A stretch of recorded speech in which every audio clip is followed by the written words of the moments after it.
Good morning, everyone. Thank you all for being here today. I'm joined by Pat Allen, Director of the Oregon Health Authority, and Dr. Dean Seidlinger, our state epidemiologist.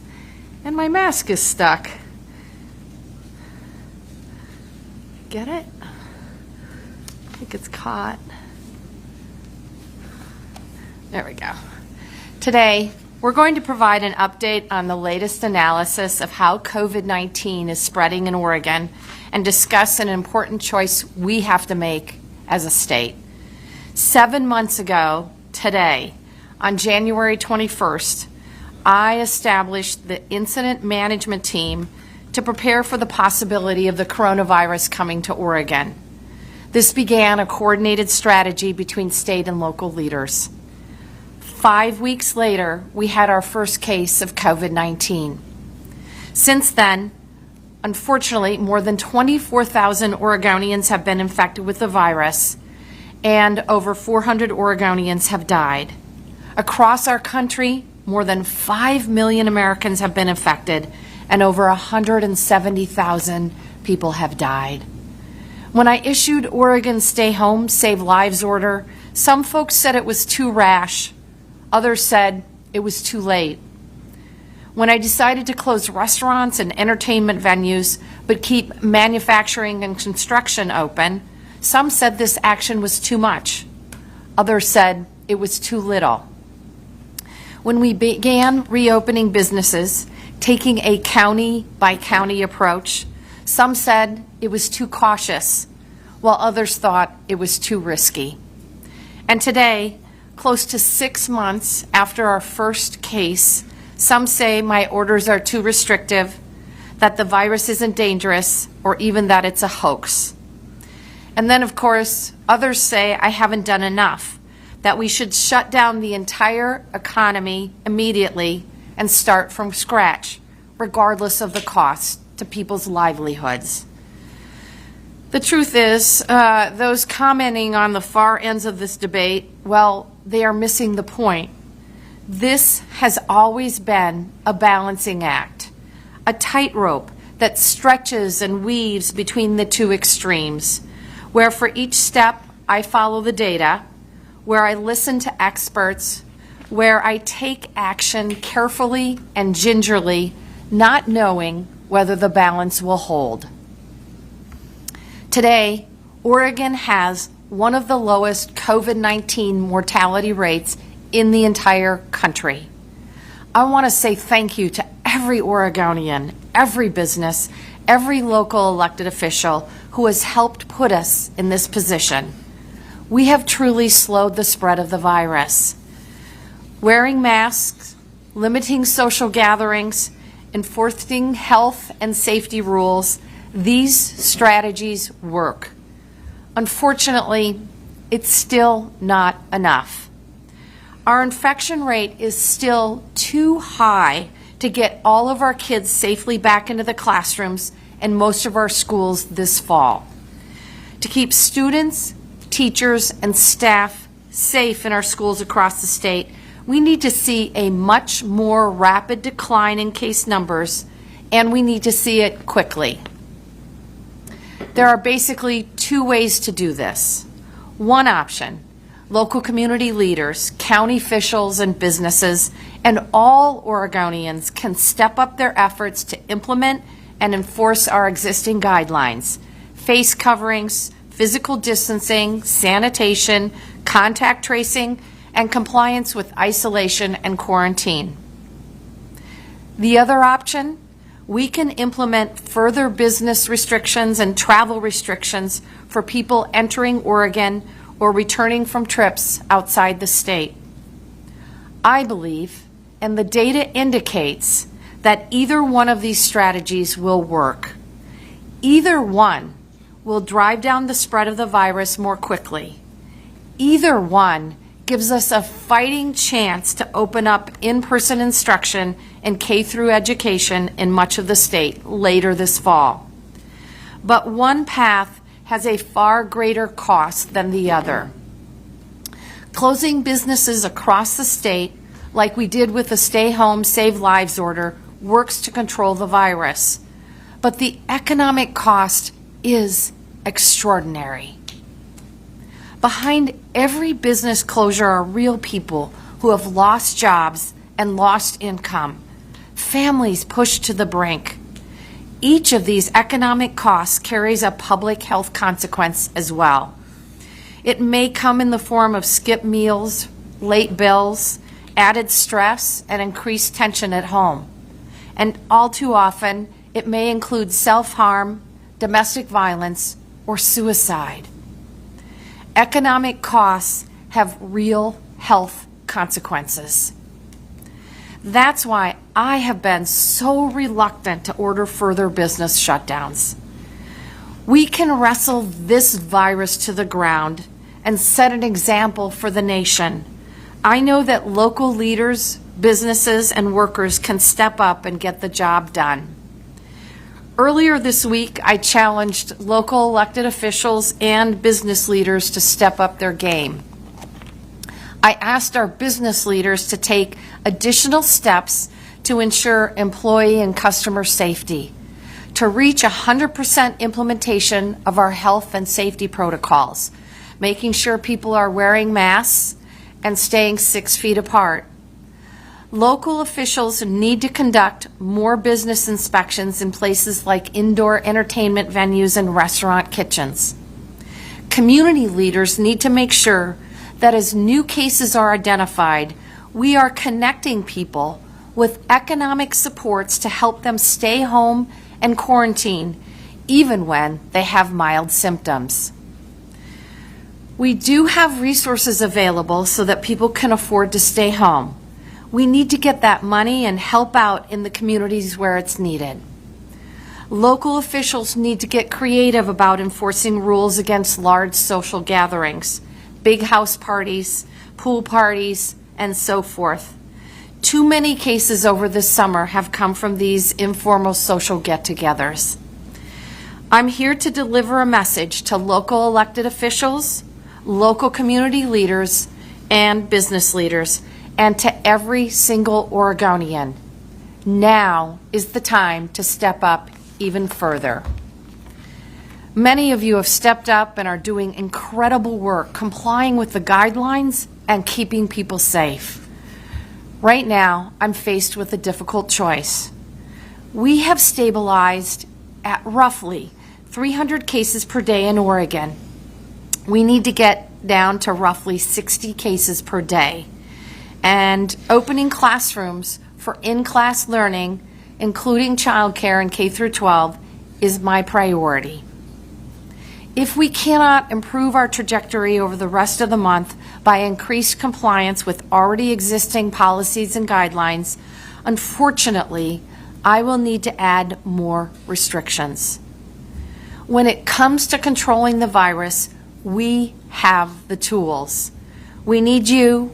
We need everyone to use them.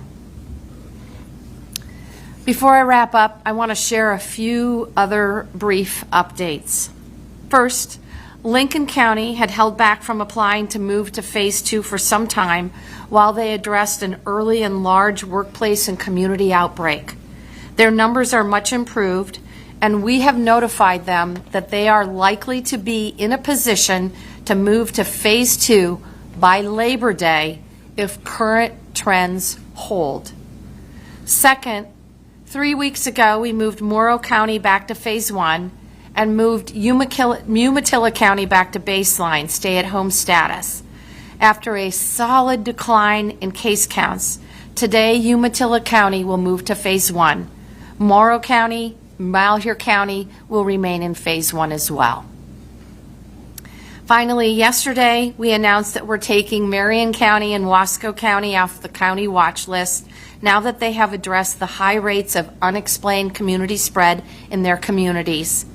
Local public health officials and their state counterparts worked hard to get this under control. They were successful. Unfortunately, we've now added Jackson County to the county watch list because they have seen an increase in unexplained community spread of the virus. State officials will work with local public health leaders to help the community get this under control. I know how much each and every Oregonian has sacrificed over the past 6 months to protect your families, your neighbors, your communities. Many of you struggled to pay your rent or had to lay off your employees. Many of you couldn't visit loved ones or give Grandma that extra bear hug she deserves so much. Many of you put in extra shifts to serve your communities as frontline workers. Many of you might miss the fall sports season or missed summer sports. And many parents across the state have been balancing work and childcare. Thank you. Thank you. Thank you. We all want in-person education to reopen. To do that, we must meet our goals. Right now, on the course we're on, it's going to take too long. We're doing well, but we have to do better. We have to work together, and we have to do it now. Thank you. Now I'm going to turn it over to the Oregon Health Authority Director, Pat Allen. Thank you, Governor. Again, I'm Patrick Allen, Director of the Oregon Health Authority. I'd like to provide a brief overview of where we are in the pandemic and our response to it before I turn things over to Dr. Dean Seidlinger, who will update you on our latest modeling, our current estimated infection rate, and where we need to be able to open schools. Here are the latest numbers. Excuse me. To date, we've recorded 24,421 confirmed and presumed cases of COVID-19, including 259 today. Sadly, we've crossed the threshold of over 400,000 deaths this week, including 2 today, bringing us to a statewide total of 414. These are over 400 people who have left behind families, friends, colleagues, and neighbors who will miss them, and we extend our deepest sympathies. New cases are starting to slowly decline. That's a hopeful sign that Oregonians' efforts to wear face coverings in public places, keep physically distant, and limit social gatherings are slowing the spread of COVID-19. For the second consecutive week, daily cases have declined. For the week of Monday, August 10th through August 16th, OHA reported 1,963 cases. That's a 7% drop in new infections from the previous week. There were fewer deaths reported than the previous week as well, dropping from 39 to 31. The percentage of positive tests has leveled off. Last week we reported 25,678 test results, and the rate of positive tests stayed the same at 5.4%. Please note that that's a data point that will change over time, as we're now counting tests by the date the specimen was collected, meaning that those numbers will change a little bit as more test results are reported to us. Hospitalizations offer another encouraging sign. New COVID-19 hospitalizations also declined last week from 143 to 115. The downward week-to-week trend in COVID-19 cases is in line with our modeling, which was updated today. Dr. Seidlinger will speak more about that shortly. We're making a difference in stemming the tide of COVID-19 in our communities, but the virus remains prevalent across the state of Oregon, and it's a risk to everyone.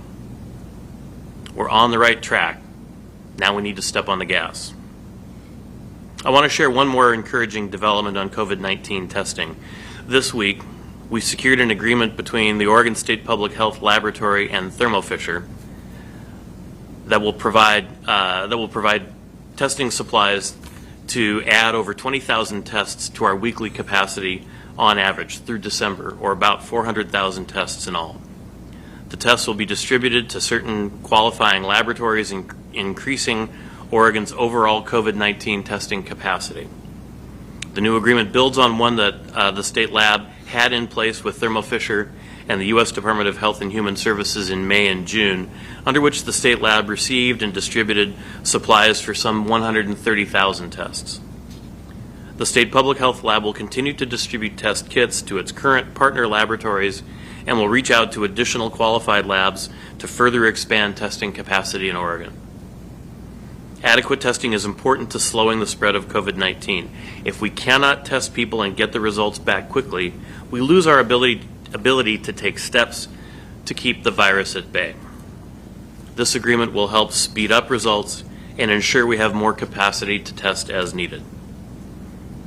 With that, let me turn things over to Dr. Dean Seidlinger, our State Health Officer, to discuss the latest modeling data. Thank you, Director Allen. I'm Dean Seidlinger, the state epidemiologist here in Oregon. You've heard an overview about the present state of the virus in Oregon, and I want to update you on what we can expect over the coming weeks.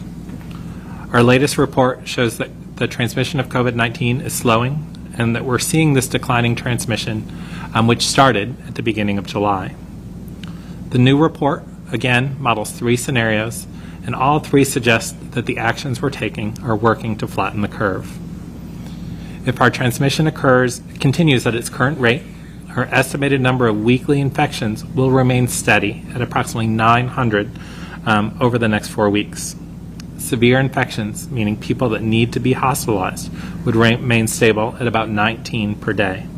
That represents a transmission rate of 1, meaning for every person who's sick, they infect one other person. If we can get this transmission down by 10% over the next 4 weeks, we can expect the number of COVID-19 infections to drop. Compared to the previous scenario, we would see 600 fewer infections each day and 8 fewer severe cases. That gets our transmission rate down to 0.75, meaning each person who's sick infects less than one other person. But if transmission increases in the next 4 weeks, we would see 1,300 new infections daily, an uptick in severe cases to almost 30, and that transmission rate of 1.25 represents a significant step back. And I don't think we're going in that direction, but we all have a role to prevent that from happening.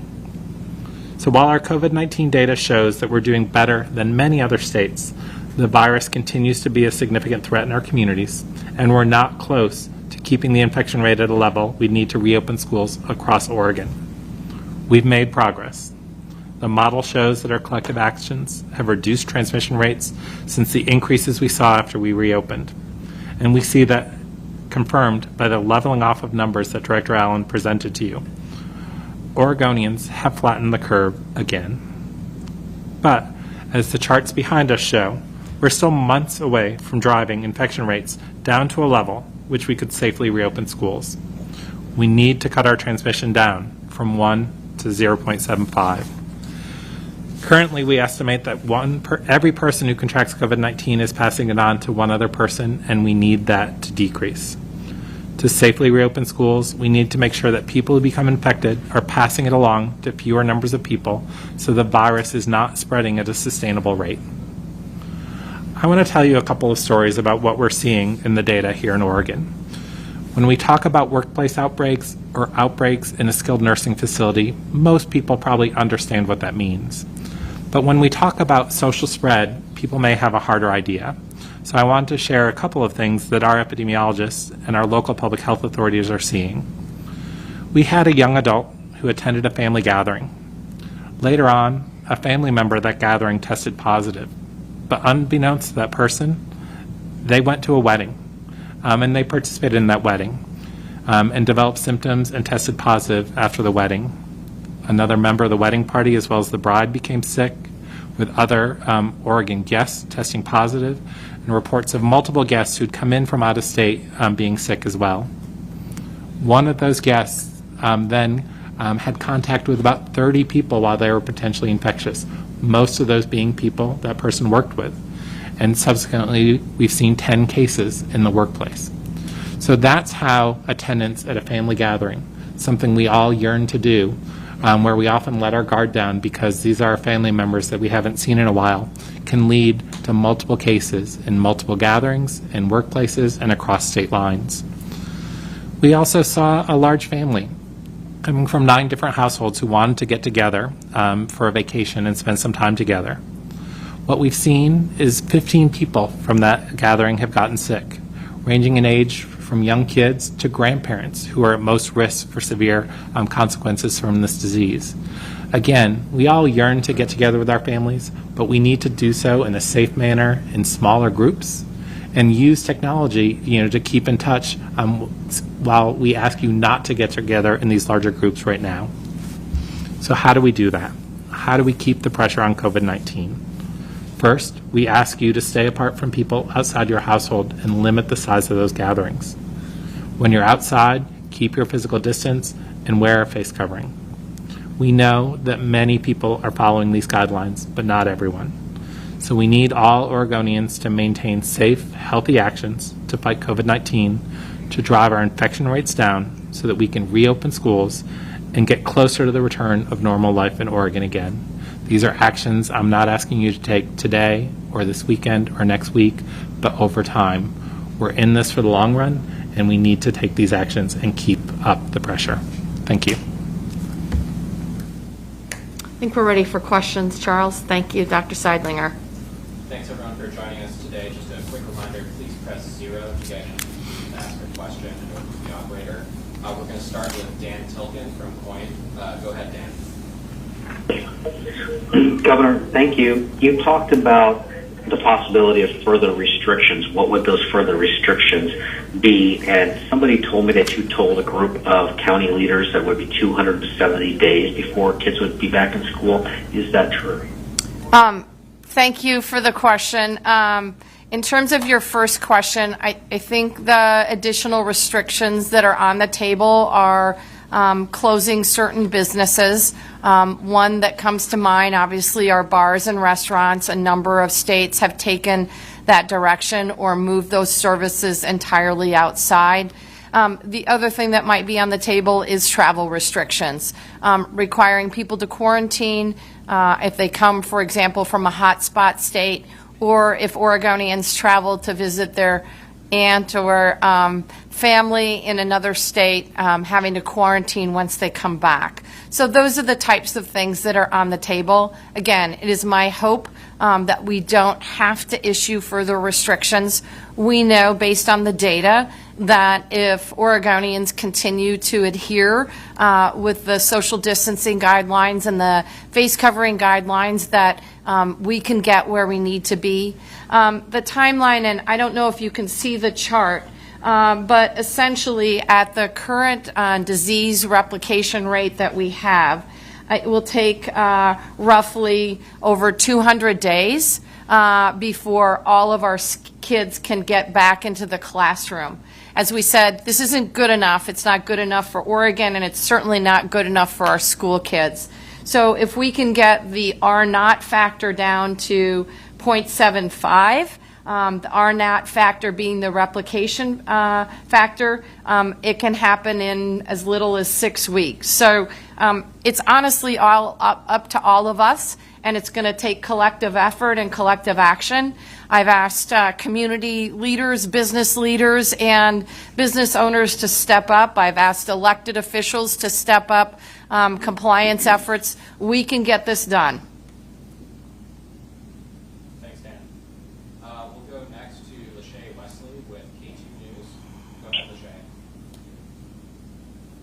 Hi, so Governor Brown, what exactly would you like to see from counties? Can you please be specific exactly what are you asking from them? And are you considering a new temporary stay-at-home order for the Labor Day weekend? To answer your first question, at this time, I am not considering a new stay-at-home order for the Labor Day weekend.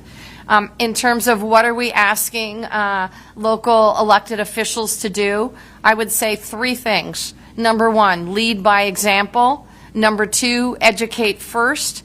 And number 3, enforce when necessary. So, for example, we've heard from communities that local law enforcement are choosing not to wear their face coverings, not to wear their masks. This is absolutely unacceptable, and I expect our law enforcement to follow the law. They need to do their jobs. We know that some community leaders, county leaders, elected leaders have pushed back and said they're not going to adhere to these guidelines. Again, we ask everybody to follow these safety guidelines to ensure the health and safety of all Oregonians. And when I say educate first, we want to make sure that local law enforcement has the ability to enforce, for example, either the social gathering requirements and the face covering requirements, we would ask them to educate first before they move to other means. And as I said, enforcement when necessary. Failure to comply to wearing a face covering is subject to a $500 fine. And honestly, not enforcing these requirements puts the entire community at risk. I have to tell you, I just received a phone call from a county commissioner this morning.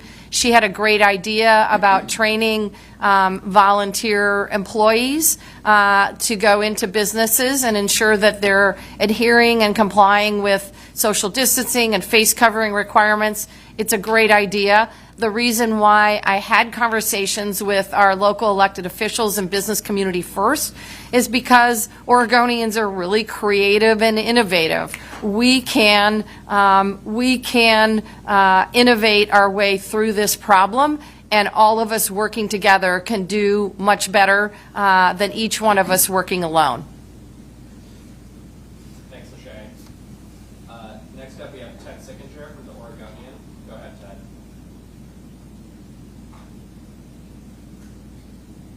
Ted, are you there? Yeah, hi. I am. Can you hear me? Yeah, Yep. go ahead. Okay, great. Governor, I'm wondering, are you sending a bit of a mixed message here in that you're sort of issuing this clarion call for, people to really step up with all the social distancing regime, et cetera, and yet you're using restrictions on a number of counties that still have, fairly high infection rates, positivity rates that are very high, and you're talking about the prospect of Lincoln County has just had a workplace outbreak, and I think you mentioned Malheur at one point, and they're kind of in pretty bad shape. And I'm wondering, what kind of message does that send if you then say you want to turn around and really tighten the screws if infection rates don't come down? Well, I think I'm asking Oregonians, all of us, to work collectively. This is a culture change, Ted, and it takes time. And I'm asking local community leaders, I'm asking local elected officials, and I'm asking the business community all to step up and take collective action to ensure better compliance more quickly with the social distancing and safety protocols we've put in place. You're asking about mixed messages. Yes, are there some counties still in phase one? Absolutely, based on the virus infection rates in those particular communities. Moved Malheur last week to phase one, and this week we're moving Umatilla County up from baseline to phase one. Again, there are still a number of restrictions in place, including for informal social gatherings. We have substantially enhanced safety protocol at bars and restaurants. We have enhanced and refined our face covering policies, both out in public and in office spaces. We are trying to send a very clear message to Oregonians. If we don't step up to the next level, then I'm going to have to take more restrictive action.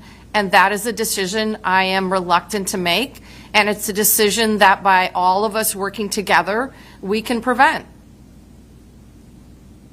Yeah, some of the counties are saying that they don't really have the resources they need to step up any further. They're kind of hamstrung. And I do think that testing agreement is interesting. It will certainly help out. But is the state in a position to really step up its aid to counties? I'm going to let Director Allen respond to that, but I just got off the phone with one of the local public health directors from one of our remote rural Oregon counties. I have said to them that, certainly we are willing to step up our efforts. I think the part of this is connecting the dots for folks. When someone tests positive or is waiting for a test and they're experiencing mild symptoms and they want to go to work, and I understand that, and they have to figure out how they're going to pay their rent or put groceries, food on the table. we want to make sure that there is a connection in terms of the relief dollars that are available for folks who are in this situation. So I would, the point of my conversations is to make sure that communities in partnership with the state are developing wraparound services to support these families, these workers that need to quarantine and need to isolate. Director Allen. Thank you, Governor. Yes, we have the ability to provide additional resources, help, advice, those kinds of things. We're able to prioritize long-term care facilities for more urgent testing in communities that have that are on the watch list, as an example. We're able to provide case investigation and contact tracing assistance in communities.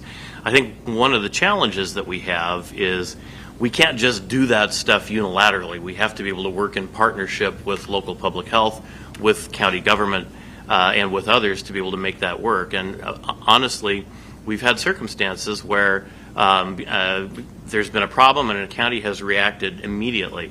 We're already in conversations with Jackson County, having put them on the watch list yesterday, and it didn't take but a few hours to have those conversations start.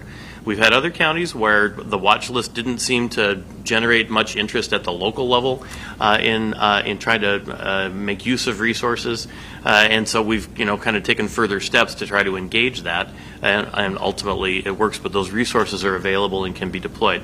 As well, counties don't need additional resources from us to do the things the governor has talked about today in terms of engaging local law enforcement to wear masks, or to set an example at political leadership in a county, use the resources they already have around enforcing the restrictions on restaurants that are there. All those kinds of things are tools that local government already has. And the only other thing that I would add is that one of the lessons for me, and I look forward to having a lessons learned when this pandemic draws to conclusion and Oregonians have tackled it, is that we have underinvested in public health across the country, at the state level and the local level. The local county public health director that I spoke to, she just said, we have 3 people tackling this pandemic, 3 FTE. We have not invested. We have taken the importance and the critical role that public health plays in protecting the health and safety of all of us for granted for a number of decades now. And I think that is a really important lesson learned for the future, that we have to keep both our local public health, our state public health, and frankly our federal public health systems extremely robust and strong if we want to ensure the safety of our citizens. Thanks, Ted. Next up, we've got Brenna Kelly from KPTV. Go ahead, Brenna. Yes, good morning, Governor Brown. You said if case counts do not decline enough by the end of the month, you'd have to implement more restrictions. Are you putting a hard deadline on August 31st? Should people expect, if there isn't enough compliance, that September 1st you'll announce more restrictions? Thanks. I'm going to turn that over to Dr. Dean Seidlinger. Thank you, Governor Brown. I think, it's hard to put a hard line on that. What we've seen is really over the last month to month and a half, a plateauing of our case, and now a fairly steady, slow decline. Our modeling indicates that will continue, and I think if we're seeing that kind of progress in our conversations with Governor Brown, we'll continue to have these conversations to ensure that Oregonians are still complying with our recommendations, limiting their gatherings, keeping their distance, and covering their faces. To put a hard and fast line to just move everyone back, I think would do a disservice. The progress we're making is slow. We know we can continue, and with additional people wearing their mask and following our guidance, we know we can get the numbers down even quicker.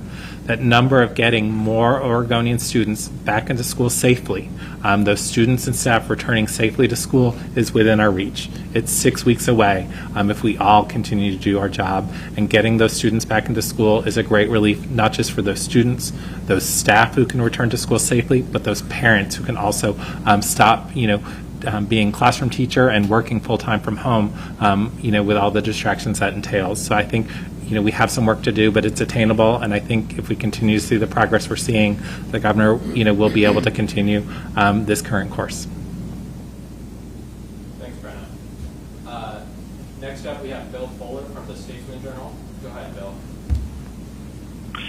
Yeah, hi. So, Marion County, you got removed from the watch list yesterday. The White House, there was a state report that came out, it was earlier this week, that they still had Marion County and Salem in basically their watch list. Was there something that changed there, or was there something that you guys are seeing now that's different than what the White House was seeing earlier this week?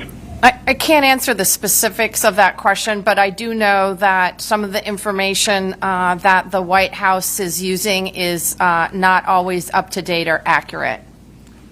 Can either one of you add? Yeah, thank you, Governor Brown. This is Dean Sondlinger. Sometimes our data from the federal government lags a little bit as they compile data from across the 50 states and territories. What we've been heartened to see from Marion County is that their initial cases that rose above 50 sporadic cases per 100,000 in those previous 2 weeks, they were able to investigate those cases, get that data into the system, and show that those cases were connected to other cases. That work, that strong public health investigation, continued over the next few weeks, and their rate of new sporadic cases has continued to remain below 50. So with that data in hand, we talked to the governor, and that's why we're removing them from the watch list. But Marion County, like every other county, we continue to watch this data on a regular basis, update it weekly. For trends that are concerning or counties that go over that limit, we reach out to see what we can do to help them, and then if they're placed on the watch list, to have a more formal agreement about identifying the resources they need, prioritizing those resources, and working together to stem the spread with our public health tools in hand. Thanks, Bill. Next up, we have Dirk Vanderhart with OPE. Go ahead, Dirk.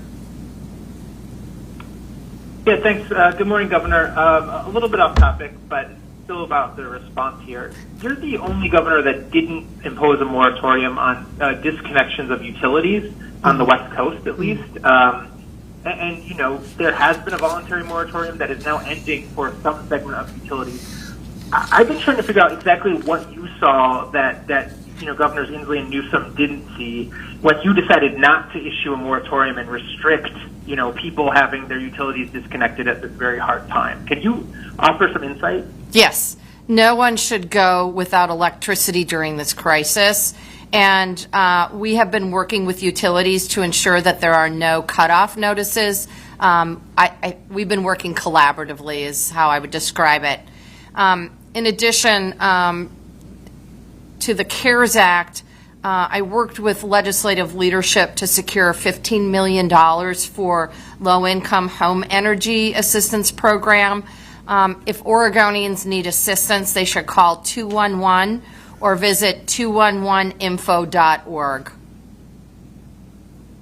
But, as you know, some of the consumer-owned utilities are resuming disconnection practices. I don't know, and I don't think anyone knows how many people have been disconnected, but that is beginning. Does that concern you? Yes, absolutely, and that's why we're working with them to avoid that and working collaboratively and collectively to make sure that doesn't happen, because no one should go without electricity during this crisis. Thanks, Dirk. Next up, we have Rachel Monahan with Willamette Week. Go ahead, Rachel. Hi, Governor. I'm wondering what role the OEA has played in your work on deciding when to open schools. Even in states where the case count is low, there has been pushback in the case of strong teachers unions to going back to school. Looking at New York City, the teachers union is now pushing back, even though they have very low case count and a positivity rate between below 3% or 2%, something like that. So I'm wondering, what kind of guarantees you've gotten from the union that teachers will be willing to go back to school if the metrics are achieved. So my top priority is to get our... Sorry, Rachel, we're getting a little feedback on your line. Yeah. My top priority is to make sure that all of our kids, regardless of who they are or where they live, have access to a high-quality education, and that our students, our teachers, and our professional staff are safe. and obviously very committed to getting students in the classroom as quickly as possible. I know it's really, really challenging for a lot of kids to learn online.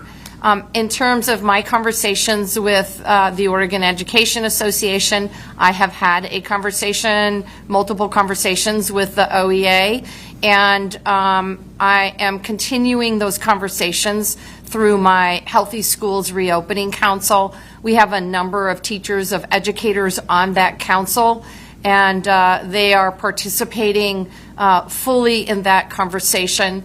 The metrics we used are based on science and data. We are using data from, frankly, all across the world. We want to be able to do this safely when we reopen, and we want to make sure that we're not ping-ponging. In terms of particular agreements, educators, teachers, professional staff should all know that I want to make sure that they stay safe, and we've set the metrics at a level where I believe that can happen. Dr. Seidlinger, do you want to add anything else?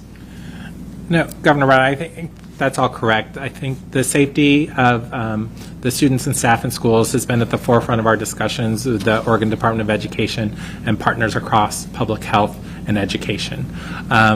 We set some basic metrics across the state that we would want to meet county by county to reopen schools safely, and then looked at some of those students who would most benefit from returning to in-person instruction and how we could do that safely, whether it's prioritizing kindergarten through third grade students from coming back, or working very closely with our rural and remote communities who aren't seeing significant spread of COVID-19 or any spread of COVID-19 in the communities, of how could we bring those students and those staff safely back to school, even if a county that may have an outbreak 80 miles away with no connection has cases.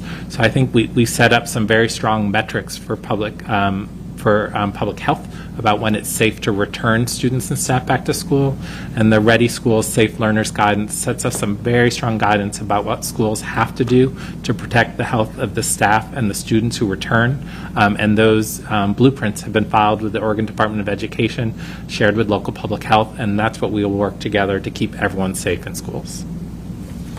Thanks, Rachel. I've got. Go ahead. I understand that the criteria you're using is one that's used elsewhere. It's not an unusual criteria, and that you view it as safe. I'm wondering what guarantee you have that teachers will actually walk into buildings if you achieve that. I think Governor Brown mentioned that she's had. Is there anything at this, is there feedback, have you gotten feedback from the teachers union that they are feeling confident that their members are willing to teach if you achieve those numbers? I think, as Governor Brown mentioned, she's had conversations with the Oregon Education Association. Oregon Department of Education has also had conversations, and we've included teachers and their voice as part of our reopening meetings. We know that we're hearing from both sides, from teachers who are very anxious to get back to school and get in front of their students and teach them as the case rates go down. We've heard from other teachers who are anxious and nervous about going back to school. They may have a pre-existing condition or someone at home. And so we're working to make sure that we share our metrics, that we share the steps that we have in place to ensure that students and staff can safely return to school. We also have a process in place working across schools and local public health in case a case is identified. Because as students and staff return to school, we know we're going to see cases that may be associated with schools. So how do we respond quickly to ensure that we don't see spread in the schools and providing the maximum safety for those individuals who return? So while I can't guarantee what the Oregon Education Association will do, we are engaging and continue to engage with teachers and unions across the state to ensure that everyone who returns to school can do so safely, and so we can provide a healthy environment for those students and those staff. We have time for just a few more questions. We're going to go next to Paul Schakowsky with Bloomberg News. Go ahead, Paul. Yes, for Dr. Seidlinger, can you please describe any outbreak activity at farm labor housing and whether it might be contributing to community spread? And for the governor, do you think the Oregon Osha temporary administrative role addressing farm labor housing is adequate to the task of containing transmission? Yeah, thank you for that question. We have seen outbreaks amongst our migrant and seasonal farm workers. We can't say for sure if that spread occurred in housing or at work or outside of the workplace, but we have seen some spread there and have worked very hard with our local county public health partners, community-based organizations, and federally qualified health centers to get testing into those communities to provide support for those workers who may be missing work because they've tested positive, or those individuals who are exposed and need to quarantine at home. That's been an effort that we started early on in partnership with the Oregon Department of Agriculture. There are additional resources that have been allocated specifically to address the needs of migrant and seasonal farm workers and to look at the housing and the places where these individuals live while they're in Oregon to work. So yes, we have seen some spread there, but we brought additional resources to bear, brought all partners together so that we can respond to any outbreaks we see there, because we know that those congregate living and those close working conditions can spread the disease fairly easily. And I'll turn it over to Governor Brown for the rest of your answer. Thank you. The short answer to your question about Oregon OSHA is yes, I believe they're strong enough. The caveat being is obviously there's no guidebook, no playbook for this pandemic, and we're working hard to make decisions, place regulations in place to ensure the safety of workers and obviously business owners as well. And always room for improvement after we see the impact of a particular regulation. But I have to say, this is really, as Dr. Seidlinger said, really about collaborative efforts and partnerships. We've been meeting with the Farm Bureau and the farm worker organizations and the Department of Ag for months now to make sure that businesses, producers understand the safety protocols, that we can get resources out on the ground to help our producers, and that we are in strong partnership with the community-based organizations to assist with education and informational efforts for our workers. Our agriculture sector is critically important for Oregon. It's critically important economically, but it's also critically important culturally. And I think it's key that we invest dollars, resources on the ground to ensure the viability of this important sector and the safety of the people that work in it. Oregon's really proud that I will just say we were one of the initiators of the farm to table movement, and we are really proud of that heritage. We want to make sure that we protect the folks working in that system and that we continue this really important heritage for future generations. Governor, could I just Sure. add a little bit? Sure. The legislature just recently authorized $45 million of funding to be able to be used by community-based organizations, specifically targeting at-risk populations and communities. We right now have a very fast grant process out to be able to distribute those dollars as quickly as we possibly can to enable those community-based organizations to do exactly the work that the governor's talking about. And then we even created, and I don't know if this is unique to other states, we created a quarantine fund. My team started working this spring, working with a number of the stakeholders so that there are resources available for workers that need to stay home because they have either tested positive or they're waiting for their COVID-19 tests. I know this is an economic hardship for a lot of families. We want to make sure that we have replacement paychecks. And so we have $30 million in our worker quarantine relief fund that's available for families in need across the entire state of Oregon in this sector. Thanks, Paul. We have time for just a couple more questions, so we'll go next to Nick Budnick with the Portland Tribune. Go ahead, Nick. Hi, thank you for the time. Governor, it seems like your focus on getting students back into classroom instruction implicitly acknowledges what a lot of parents are telling me, which is that online instruction is just not adequate for a huge number of students, and just the inequities involved just are magnified by kind of a great degree. And yet here we are, the second straight modeling report, which shows a transmission reproduction rate of 1. So no improvement from 2 weeks ago. We continue to plead you continue to plead for people to take personal responsibility. But how realistic is it for there to be enough improvement to actually have in-person instruction this school year, especially given the testing delays that have been sort of on the increase, which just seems to mean that, according to the public health people I talked to, there's no certainty on where that reproduction rate is. It could be getting worse for all we know. How confident are you that bond action will get us there? So, thank you, Nick, for that multiple part question.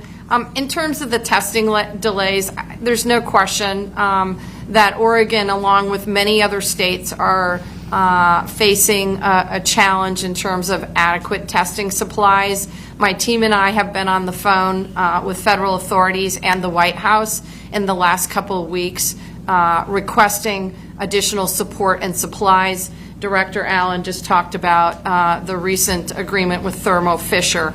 So we're working hard to continue to expand our testing capacity.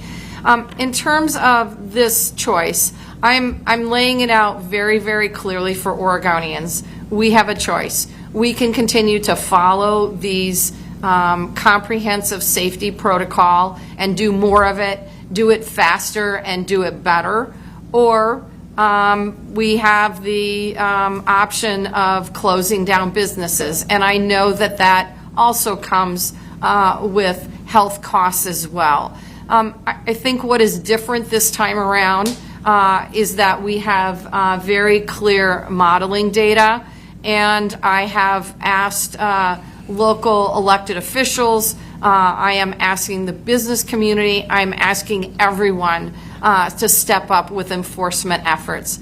What I heard on the call with local county commissioners is that there's definitely some COVID fatigue out there, and I hear that. We all want to get back to normal, but unfortunately, we have to continue to ramp up our efforts. And the second part of that is at the state level, making sure, as I said, we're connecting the dots around providing wraparound services to folks who are either waiting for their COVID test or have tested positive and have mild symptoms or have strong symptoms. We want to make sure that each one of these Oregonians has the support, the financial support, and the services available to them so they do what they need to protect their family members and their neighbors and their community members. I think the other piece I would say is that the data now is really, really clear. And it really is, the choice is really in the hands of Oregonians. And we know that there have been law enforcement officials, there have been elected officials that have been lackadaisical about complying with safety protocol. I'm asking, I'm encouraging, I'm incenting everyone to step up to the next level. I think we can all do this, but we're all going to have to make a collective effort here. Could I add a couple of things? Sure. Nick, I think when we look at the model, it's important to remember that the model lags reality a little bit. The data, the most recent data is a week or more old, and it builds on even older data. As we've talked about today, the number of cases has been declining over the last couple of weeks. That's with a test positivity rate in the range of about 5%, which would indicate that that's a real decline, not a decline that's being masked by insufficient testing. I think even more important, though, as of our school metrics release on Monday, we have 14 counties that meet the metric for K through 3 education. That's up from 13 the week before, up from 11 the week before that. And so I think while that metric is considerably higher than the K-12 metric, it demonstrates that we are making progress toward being able to get as much in-person education as we can. And that's why the theme of today really has been this notion of we really need to, everyone needs to step up their efforts. Oregonians, community leaders, everyone needs to do what we're doing harder and cause that decrease that's occurring right now to steepen, to get to that point. And I do think, and maybe, I don't know if Dr. Seidlinger wants to speak to this, but we know that the tools that we have in place are working. That's the good news. As I said, we need to do more of it faster, better, more comprehensively. But we don't know specifically the impact of each tool, the percentage decrease that results in reduction in virus transmission. I think in a year or maybe 6 months, we will have that data and we can say, if we close this, then. We know anecdotally, for example, that social gatherings are a contributor, a major contributor to COVID-19 spread. That's why I instituted several weeks ago a strong restriction on indoor gatherings, 10 and under. And that's why we limited outdoor social gatherings as well. So we're continuing, as always, to make decisions based on science and data, and I will continue to put the health and safety of Oregonians at the forefront of my decision-making. I also want to get our kids back in school, and I know the parents and the grandparents and the guardians out there all agree with me on that one. Thanks, everyone. Thanks, Nick. That's all the time we have for questions today, but thanks for joining us. Thank you.